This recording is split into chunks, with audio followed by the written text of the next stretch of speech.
नमस्कार मित्रांनो, माझं नाव स्वागत आहे आपल्या ब्लॉगमध्ये. क्लास संपल्याच्यानंतर आलो आम्ही पोहे खायला. घरी गेल्याच्यानंतर पाहत होतं डायरेक्ट थैलीवर आंबे आणले होते गाईस माझ्या आजीनं. माझी आजी एक नंबर आहे गाईस, खूप लाड करते माझ्या.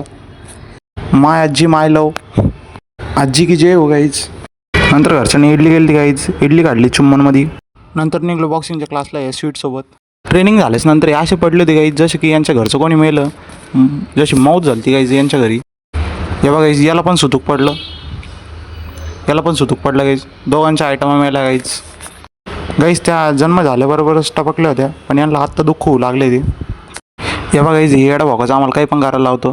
हे बघा आता गोल फिरायचं आहे, याचा फायदा काय गाईज ते कमेंटमध्ये सांगा मला. भैया गायकवाड बोलतो. बाबा गाईज, काही मॅटर झालं तुमचं तर भैया गायकवाड आहे आमच्याकडं, एक कॉल मॅटर सॉल्व. गाईज काही चड्ड्या बिड्ड्या धुवायच्या असेल तुमच्या, ते पण मदत करते गाईज ते धुवायला. भैया गायकवाड म्हणजे मोठे माणसं घ्यायचे एकदम चुम्मनमध्ये.